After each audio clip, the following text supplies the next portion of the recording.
Where Hollywood hides, here's Bob and Suzanne. Chicken joke! I'm Mrs. Cleaver. From Television City in Hollywood. Boy, the way Glenn Miller plays. I have a feeling we're not in Kansas anymore. We're on a mission from God. Run, Forrest, run! We can rebuild him. We have the technology. You had me at hello. Nanu. Baby, you're the great. I'm not going to be ignored. Here comes the judge. Go ahead. Make my day. I got nowhere else to go. Small cowbell. That fashion. There's anything wrong with that. You can't handle the truth. I'm not an actor. I'm a movie star. That's the story of my life. No respect. I don't get no respect at all. I'm the dude. I think this is the beginning of a beautiful friendship. And now for something completely different. There's no business like show business, like no business I know. Welcome to Where Hollywood Hides. This is episode number 60. My name is Bob McCullough. And my name is Suzanne Herrera McCullough. Hi, Suzanne. Good morning, Bob. Well, you've been very busy lately, haven't you? I have. Tell me about it. During the pandemic, a lot of people have had a lot of time on their hands, and everybody wants to write a script. So you and I were inundated with friends asking us to read their script, or they were pitching their ideas. So I decided, because we couldn't and we did not have the time to read everybody's, I've decided to create the Wiki Screenplay Contest. Do you know what Wiki means in Hawaiian? I do. It means fast, Of doesn't it? course you do. Yep. I have created the world's fastest screenplay competition.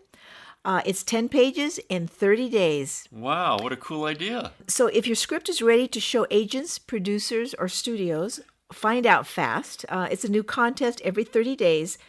Or submit your first 10 pages for professional studio scoring and with fast and ethical feedback. So there's a new contest every 30 days? Yep. As we all know, it all starts with the script. The first 10 pages are the most important. Let me tell you that, and you know this, Bob, Hollywood's number one screenwriting secret, the first 10 pages are the most important pages in your script. Hollywood producers, development executives, and studio screenplay readers judge your entire script by the first 10 pages.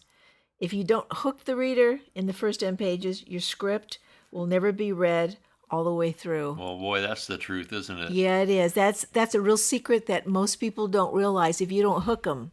Well, I think the problem is that there's so many scripts out there, and the readers have so much to look at. If they aren't really enthralled within 10 pages, they have to move on to the next one. That's right. You don't need to have a finished script. Just 10 pages. When you enter, your pages will be read by established Hollywood professionals, including studio readers, agents, producers, WGA writers, DGA directors, SAG performers. You'll get a full page of studio-level professional analysis covering the 10 major elements of a professional screenplay: concept, dialogue, and structure. So, if you've got a script, or even if you only have the first 10 pages, send your pages to the best judges at wikiscreenplaycontest.com. Really amazes me is there's so many seniors or people over 40 and 50. Now I know why I never see you anymore. Exactly. You're busy reading. You have been busy as well. I have. I ran into an old friend of mine from years ago, Mark Stauffer, who was a wildlife photographer, cinematographer, and director, who has produced a number of feature films and created television series that have been long-standing hits. He's actually won a number of Emmys, been nominated for every award you can imagine, won the DGA award. And I asked Mark how he managed to do this, and he told me his little secret about raising money. And we put those secrets between the covers of a book. The book is now called Money for Your Movie Guaranteed, your step-by-step guide to financing your film with a phone call. After you have your script, then you have to raise the money. Exactly. And this sounds like the perfect book. Well, Mark has the answer, and we put it in this book, Putting the Money Together to Finance Your Own Film. The Hollywood Reporter took a look at it and says, don't miss this if you're looking for the money to finance your movie. Wow, that's a great recommendation. That says it all, doesn't it? So the book is Money for Your Movie Guaranteed by Mark Stauffer and Robert McCullough. Yay. And it's available on Amazon. please take a look at it if you're serious about making your movie. And you've sold quite a few already, I know. It's kind of flying around, yeah, for sure. Listen, today we have a fantastic interview with an old friend of mine, Alan J. Levy. Isn't everybody an old friend of yours? You I know have so many people. I have a lot of old friends. That's They're great true. friends. That's true. Alan started back in the 60s and has amassed over 350 credits as a primetime television series director, a feature film director, and he's got credits that you can't believe.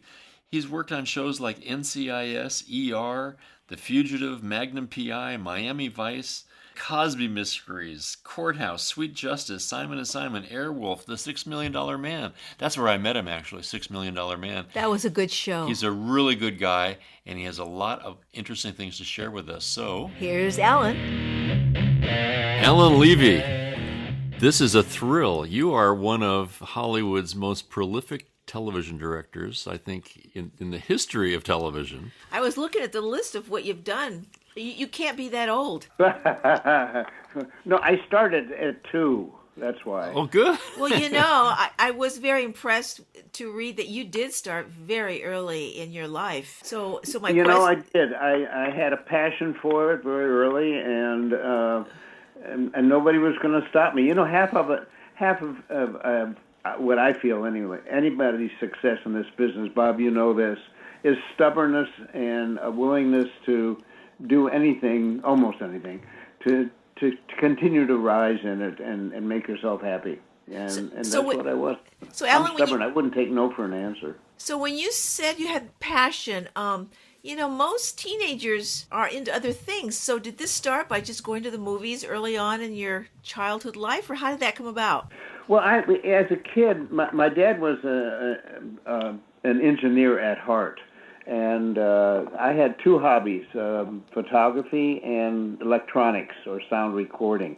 And I grew up that way, and when I started going to the movies early, but when I was 14 or 15, I went to a movie one night, and I saw a picture that just really enthralled me. I came home, and I was just smiles from ear to ear, and I said, you know what, if making movies like that it makes people as happy as I am right now, I want to make a movie. And so I started studying movie photography instead of still photography, put together a little company, and found a half-hour script that a buddy of mine had written. I was a sophomore in high school, and made my first movie then, and I just didn't stop. That's all. And that was the day when you had to, it was like on film, right? 16 millimeter or 8 millimeter, something like that? It was 16 millimeter. My first film was a 16 millimeter sound picture. Wow. With a newsreel camera, a 16 millimeter newsreel camera. Now, and you had to buy film. And at that time, this small camera, which was very popular with the news folk, it only held 100 feet of film.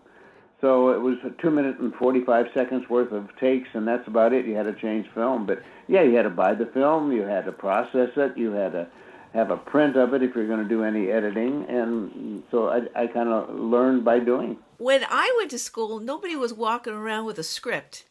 Well, we had a drama class in high school, and there was a guy in the high school who had written a little script that the drama class had put on as a one-act play.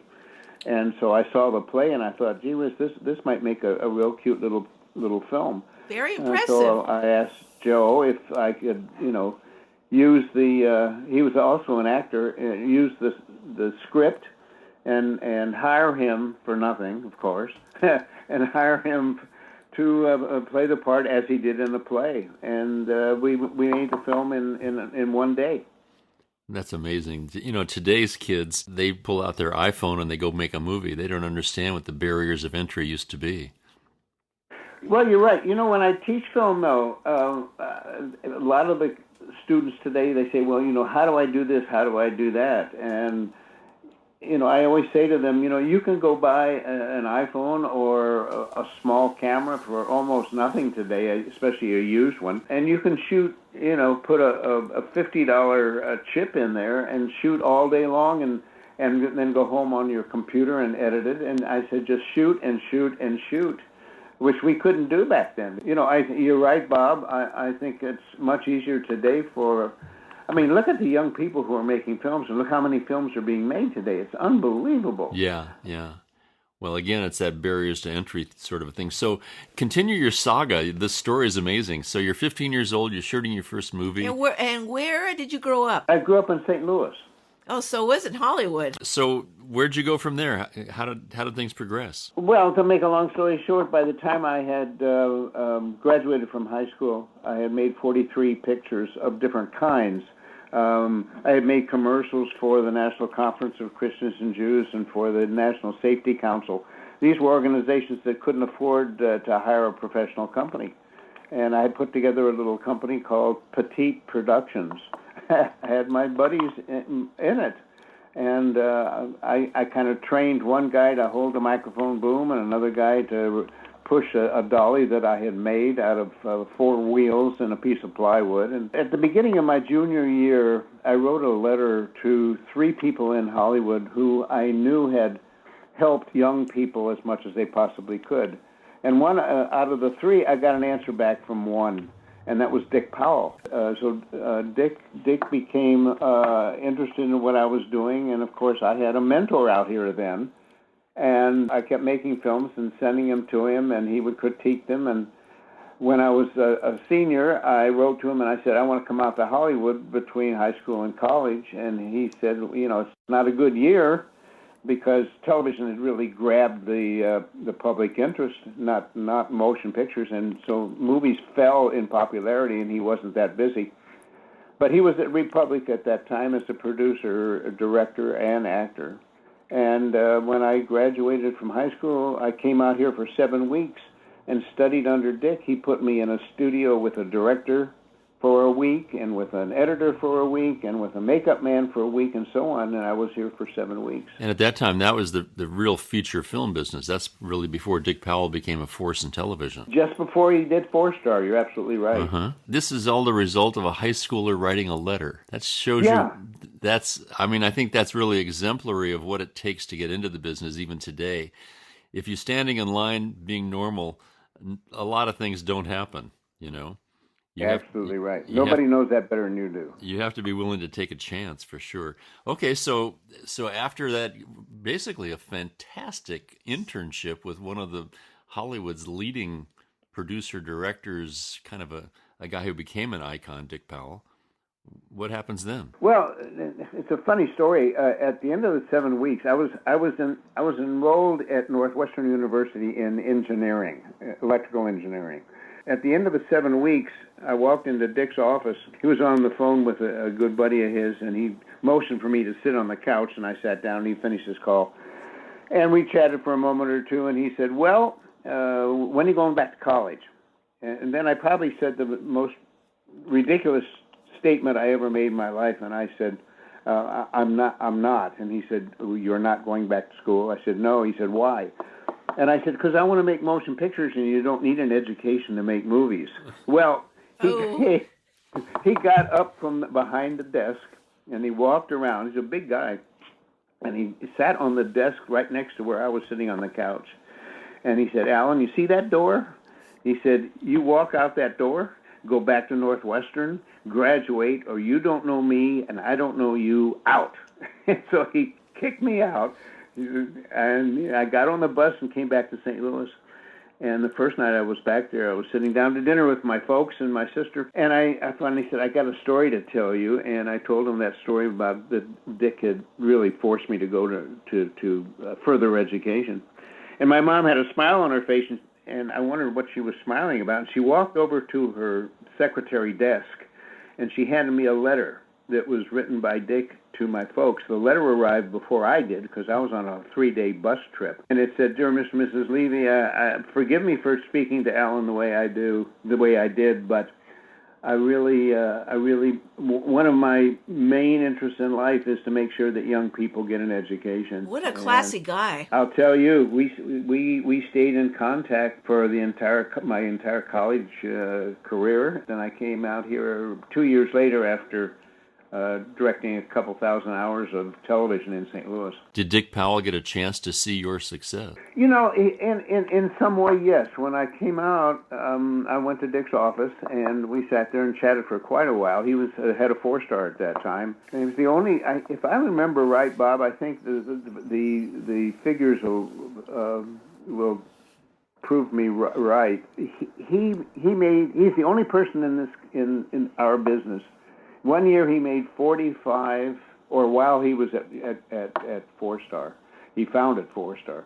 He made 45 pilots, and every one of them sold. I don't think anybody's ever equaled that feat. That's a miracle. Yeah. Yeah. So I went to his office, and he said to me, "Look, Alan, you've always got a position here at 4-Star, but I want you to do me a favor. I want you to take 6 weeks, and in that 6 weeks, I want you to try and find and learn what it's like to find another job in Hollywood." And about 3 weeks later, I landed an assistant producership at MGM, and I called him and I told him that, and he said, "Okay, when you're done with your stint there, you come over here to 4-Star and be with me." And a year and a half later, he passed away. Oh, brutal. And you were about, what, 23, 24 by then? Yeah. And then so you're out in Hollywood and you decided this was where you were going to make your career. When I told my parents that I wanted to do this, my dad implored me to get a degree in engineering because he said, you know, that business is pretty rough, and if you don't make it in it, at least you got something to fall back on. So I came out. That's when I said, you know, this is it for me. And it wasn't easy, you know. But Dick taught me a lot of good lessons. And when I was out here with Dick, I had met his wife, June Allison, who then became my surrogate mother for years and years until she died about 3 years ago. And we were really close. You were really in the inner circle of major Hollywood kind of icons. I mean, Dick Powell, June Allison, these are major, major stars. And a lot of our audience is probably too young to know much about them. But they were gosh, that's like Brad Pitt and, I don't know, Angelina when they were married, but superstars, basically superstars of their generation. At that time, I wasn't married to my superstar, but I tried to find one, and I found one. My goodness. I mean, when you went back to St. Louis and your parents knew that you'd been hanging out with Dick Powell, what was their reaction? I mean, that's not normal, I'll put it that way. Well, they knew what my aspirations were. You know, they knew that I was aiming at doing what I loved the best. And when I got out here, Dick had done both features and TV. And at the time, I really wanted to do television because, to me, it's a more exciting world. I mean, you remember like I do. I mean, I was directing 8 to 10 shows a year at Universal, and in a movie, you know, it takes a year and a half to do. And I really liked the variety of meeting different people, different stars, different crews. Marvelous crews, and that's what kind of juiced me up. It sounds like you like action, lots of action. I do. I like to keep busy. Yeah, Bob too. And, you know, I'm going to be 164 years old next year, and I'm still walking around, so I think that helps. So we skipped over a whole period there. So after your tenure with Dick Powell and your associate producership, assistant producership at MGM. How did you get that first directing gig? That's a big move. I was there for 2.5 years, then I went up to associate producership, and I was there for 2 years with a group, a guy by the name of Rudy Abel and Bob Maxwell, who had done, National Velvet and Father of the Bride, and then they made another pilot which didn't sell, and the 2 shows went off the air. And so they quit over there, and I started directing commercials, mainly because I was trying to save up enough money at that time in order to put it down and say, okay, now I've got to try and get into the television business. I'd never directed any. It was a good friend of mine years later who called me. I had done a favor for him one time. He wanted to make a show, and he didn't have any money, a live television show, and I was still directing a lot of live television specials. I was directing and photographing Wide World of Sports for 7 years, off and on. I had done a favor. A guy had wanted to make a pilot, and he asked me if I would direct it And so I did, and about a year later, he paid me back. He was over at Universal Studios. He had co-written the pilot to The Invisible Man over there, and it had sold. And he said, "Look, with your expertise in blue screen or green screen and special effects and everything, I want you to come over to Universal, and I want to introduce you to the exec producer, and I'd like for you to have the opportunity to see if you can direct it." So I went over there and met with the exec, and he said, "Look," he said, I think you're perfect for this, and I want you to direct the first show. If you do a good job, you're with me, and if you don't do a good job, you got a problem." So I directed the first episode, and then I directed for him for 4 years solid. What was that like, that first episode? I mean, you'd never had a crew like that and a cast like that. It's a big stretch going from Wide World of Sports, which was like little mini documentaries, to a crew of 100 people and special effects departments and prop, the whole gamut that comes involved with a major studio like Universal. As a director, yeah, I was in seventh heaven. I'm not really sure I even recall it because I was floating above the ground as I walked. When I was at MGM, I had something of an introduction to that type of life, only because when I was there was the heyday of MGM after the musical heyday in the 50s. But while I was there, the 2 years, there was one time about, I think, a couple months after I had started over there, where Mutant on the Bounty was shooting, Lady L was shooting, the Brothers Grimm was shooting. I mean, the people who were walking up and down the main street at MGM, it was like I had died and gone to heaven. I stood there one day and watched all the little people from Brothers Grimm and the people from the circus. They made a circus picture. And all the natives from Mutiny on the Bounty, and I went, "Oh my God, I'm really here," and it was really kind of fun. So I had some experience. We had big crews on Father of the Bride and National Velvet, but I had never done it as a direct. But when I got over to Universal, I don't know, I just kind of fell in with everybody. I asked everybody for help. Everybody knew it was my first big directing job, and so I got an enormous amount of help from the crew, who didn't let me stumble as badly as I might have stumbled had they not been so helpful to me. So it was, I was just enthralled with it all, and I just kind of fell in with everybody and had a wonderful, wonderful time. So once you were at Universal doing shows like The Hulk, things just really began to kind of snowball for you, didn't they? I mean, when I met you, I believe it was on $6 Million Man. I was the location manager, and I just remember I'm sitting in the back of the van. You're sitting in the shotgun seat right up front, and in between us are, special effects and props and the cameraman and all those, the key grip, all those guys, and we're bouncing around all day looking at locations. And you're really the guy in charge. From that point on, I just remember you being on the lot almost every week of the year. I was the only pure director under contract to Universal. At that time, I wasn't. I was there exclusively. I think I did about 40 shows there before Universal. I'd left Universal and went over and directed Scruples, the miniseries with Lindsay Wagner. And then Bob Harris called me. He was the head of the studio at that time. And Bob called me and said that Jim Perriott was making a pilot, but he really needed help in producing it. Would I come back there? And he offered me a contract. So I was there mainly for 19 years. I was pretty lucky. In the 1970s, Universal was a hotbed of television shows. Oh yeah. When we were doing $6 Million Man, Bob, you remember we had so many things going at Universal that they had to rent a studio over in Hollywood because of the overflow of filming. We ran out of stages. No, it was probably the best time to be there, as I recall. It was pretty terrific. If you like action, that was this place to be. But let me ask you a question about directing itself.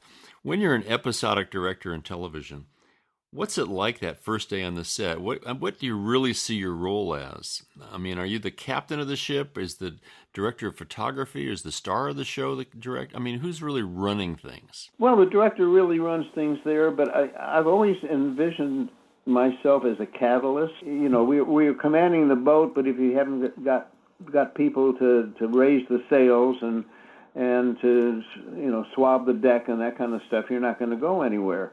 And I really, I always feel a director is a catalyst. If he can bring out the best in everybody, then he's done his job. In my opinion, and I'm not comparing myself with anybody else, but there are directors who man that king's chair at the top with an authority, rather than just becoming part of the crew. And I, I always envision myself as just a part of the crew. Love suggestions by everybody. I mean, there were several cinematographers, and I've been a cinematographer all my life. There were cinematographers that I worked with over there that taught me so much. If all you have to do is keep your eyes and your ears open. It was a tremendous learning experience. I mean, I'm still learning now. So but back then I was just a freshman. So would you say that was the key to your success, that collaborative attitude? I think so. Because there were a lot of directors on the lot at that time who were kind of in and out burgers. They'd come in and do an episode, and then they wouldn't get another episode for another year, maybe. And generally, they would fall on their faces, and Alan Levy would step in, you know. I mean, I saw that a number of times. When I became a contractee at Universal, I became their troubleshooter, basically. You know, there were a number of shows that started off a little off-center, and they would call me and say, listen, we got to get this back on track. Can you direct this or help us with this, producing-wise? They wanted me to produce because that literally for them was the best return on their money. Sure. And there were times when I had to go upstairs and say, guys, I really don't want to produce this show anymore or whatever. I want to go back to directing. And they said, okay, fine, if you'll still be our troubleshooter. And there were times where I would step in on a temporary assignment. Yeah, those there were some difficult times. I was on sets many times when Dick Burney or Don Gold, one of those production execs, would come to a set and tell the director he was done in the middle of the day, and somebody like Alan Levy would come in and finish the day's work and that episode. That's true, but I got scolded a lot too. I mean, I was probably a little bit more of a perfectionist than I should have been, because I was never the director who had a reputation of coming in on or under time. I always went a little bit over time because I wouldn't settle for anything that wasn't as good as I thought the people around me could obtain. You know, if an actor just spit out the words and hit the spot, I just didn't say, okay, print and we'll go on to the next one. If they could be better, I'd go for another take. And so I got scolded a lot, believe me. I had some producers come down and say, you've only got a half hour. You better get out of here pretty soon or we're going to wrap you up.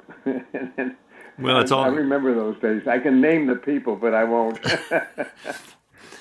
Speaking about naming people, any actors or actresses that stand out in your mind that you worked with over all these years? Oh my God, there are so many over the years. I mean, Lindsay Wagner and I became such good friends that there were a lot of people on set that thought there was maybe something more than friendship there, and there never was.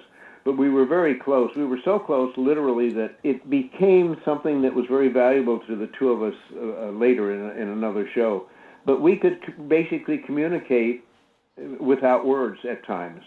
I know that sounds ridiculous, but every once in a while I'd say, Lindsay, don't you think? And she'd go, yep, you're right, I'll do it. And we never wasted time in talking. We were very close. She was terrific.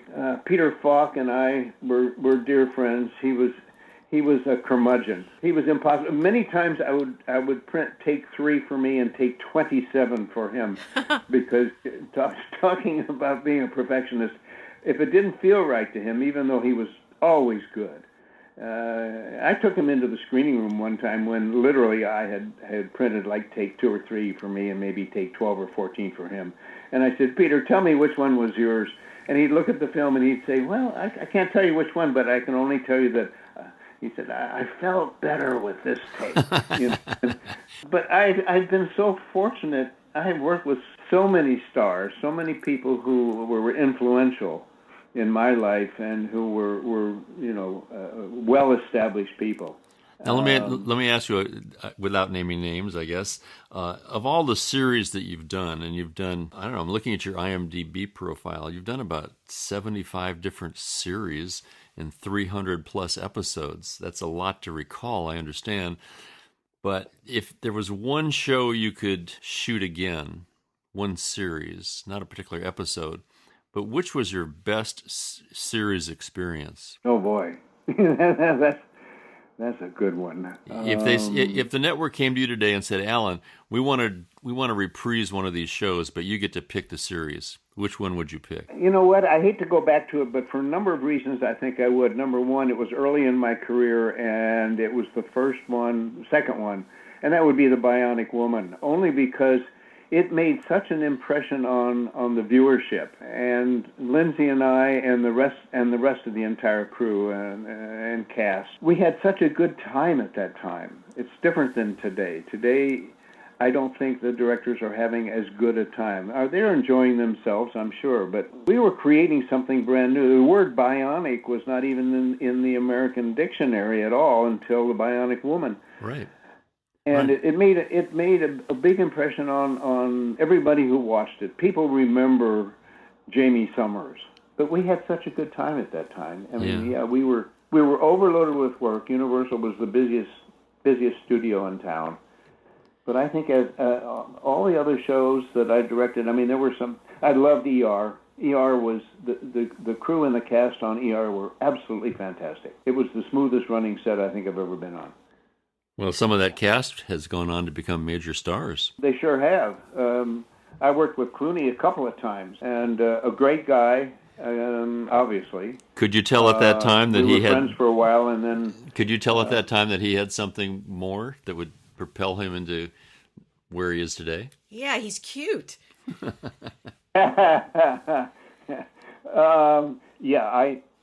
The first time I did it, he was a bushy-haired cop on a cop show, and he was a regular on it. And it was as he was coming up. As soon as he started ER, in fact, the funny thing was that I called him for a movie. The first bombing of the World Trade Center, which I shot up in Portland, was a movie, and I called George because we had worked together a couple of times, and he said, He said, I got a break. I'll be happy to do it for you. He said, we just made this crazy pilot. He said, I don't think it's ever going to sell. It's called ER. And about 3 years later, I bumped into him over at Warner Brothers, and I said, that crazy pilot did okay for you, didn't it? He said, yeah, I think so. His popularity just zoomed up, just absolutely zoomed up. It just shows you it's really hard to predict anything in the business. Well, you know what? He had been in it a long time. Yeah. He and Tom Selleck are kind of like on a par for having worked a lot. I mean, Selleck did commercials for years. I think I have a Bionic Woman with Tom Selleck doing a commercial inserted into the show. That's how far back he goes, that I know he goes. The other show that I really enjoyed, and who wouldn't, was Magnum P.I. Oh, yeah. I did the first show every year and the 2-hour mid-season Christmas show, and then I did the 2-hour finale every year for 6 years. Yeah, there wasn't a female that was not watching Magnum P.I. because of Tom Selleck. Yeah, and I can understand it. I mean, he's still a good friend and a wonderful human being. But let me ask you a question. From your standpoint as a director working with actors, what explains the career of George Clooney versus the career of Tom Selleck? I mean, Tom's a great actor, a great guy, very attractive. But when he was back at USC, he was, I'll put it this way, he was an attractive young man too. But George Clooney is an international movie star, and I'm not sure that Tom can make that claim. I'm not so sure I'm in a position to make that judgment, but and I don't mean this derogatorily toward Tom, but Tom is a beautiful human being, both physically and as a person. But he's a television star. He made a couple of movies, and they were okay. But there's a certain charisma, a personality charisma with Clooney that reaches far wider than Tom on a bigger scale. And it's not that Tom doesn't have that, because he does. I mean, he hasn't stopped working ever. Right. But he's what I call a small screen star. I've always been. I don't mean that derogatorily, because I love Tom. No, I understand that. I've always been curious how someone like Steve McQueen, Clint Eastwood, they began on television and they broke out. And then somebody like Clooney breaks out, and Travolta broke out. But somebody as attractive and, as you say, just a genuinely human person as Selleck hasn't. And it's always curious to me how that works. I once read something, and it had to do with the size of the actor's head, whether or not they could make it on the big screen. Oh, wow. Really? No kidding. Esoteric evaluation I've never heard before. Well, I agree. If that were true, Bill Bixby would have been a major motion picture star. Yeah, you're right. Because Bill was a terrific guy, and he always told me the key to his success was he had a very large head. Okay. Really? You know what though? I think that pertains to more than just actors. I mean, I'm a television director. I'm not a movie director, and I tried to break into the movies, and it just didn't work. And I didn't try that hard, because I really enjoy the pace of television, and I enjoy the variety of television, meeting different crews and meeting many more stars. I've worked with more stars than Clooney has, believe it or not, because I've done so many more shows. I'm sure. But I think we all get pigeonholed to a certain degree, and I think Tom got pigeonholed into that character. First couple of movies he made, the character was very much similar to Magnum. Right. And so, and Clooney didn't. Clooney broke out of that. I think you're 100% right. A lot of actors, the ones who have hit shows and they are the stars, and if that show lasts more than a few years, they are pretty much typecast. And then there are actors that want to leave, thinking they could go on motion pictures, and they do, and it doesn't work for them. So it's kind of like a curse. You want to be on a hit show, but then you might get typecast. But either way, it's a good thing because you're working, but that is an interesting concept. Yeah, I think you're right. Also, there's the fact that if there's a star of a television show who develops a personality that is synonymous with the part that they're playing, it's much harder to break out. Selleck will always be Thomas Magnum, and Clooney. I can't really tell you what the name of his character was on ER. Believe it or not, he's Clooney. Right. One word, just Clooney. You're right. Well, that's fascinating. It's fascinating. So, Alan, as we wrap this up, I know you've got a tight schedule. Let me ask you one final question. If you were in the position of Dick Powell today, what advice would you give to someone as a mentor? What would you suggest for a young man or woman who wants to follow in your footsteps and have what is probably one of the most outstanding television directing careers in history? What do you tell them? Go get an engineering degree? No, I don't think so. I think that a couple of things. Number one, go to the movie, but don't just go to the movies. I got to tell you this: when I teach filmmaking or beginning actor classes, these kids don't know anything about motion picture history. I will say to somebody who wants to be a director or is trying to be a director, I'll say, how many John Ford movies have you seen? And the answer that I get most frequently is, who is John Ford? Oh, that is sad. When you go back to Orson Welles and John Ford and that slew of incredible directors who did such marvelous work back when the technology was much less advanced than it is now, you've got to learn from them. And I think the same thing is true almost in anything that we do, is that to learn the history of what we're doing and to learn from that. The technology is easy today. You spend 5 days on a set with somebody. If you can, attach yourself to the coattails of a director or a producer and get on a set or become a set runner or whatever, that's pretty easy to learn. The history of filmmaking can teach you a lot, and the second thing is learn how to communicate. There are many directors today who do not, they're policemen, they're not directors. They can't communicate, they don't communicate with actors. A lot of people are just focused on, gee whiz, what kind of shot can I do here, rather than what's going to facilitate the actor to do it, rather than just a pretty shot.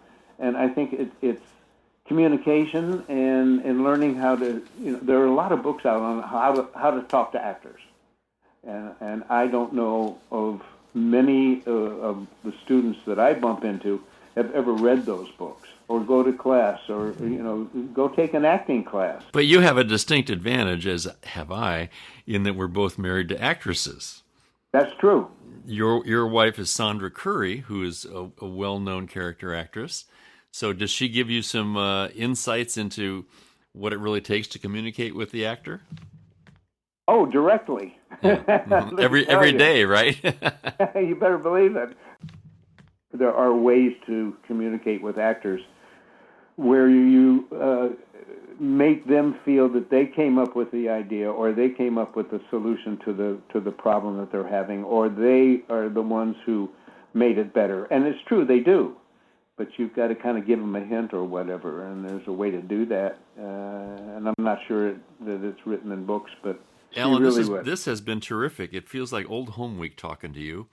Oh, God, and it was great man. meeting you. This has been terrific, and I can't tell you how much we appreciate you doing this. It's been my pleasure. Okay, man, take care. Thank you. Wasn't that great? I told you Alan was a terrific guy. You were right. That was great fun. He's been around for a while, and he had a lot to share. I think that's pretty good advice he gave everybody. So I just encourage everyone to stay creative, be healthy and safe, and you stay in touch.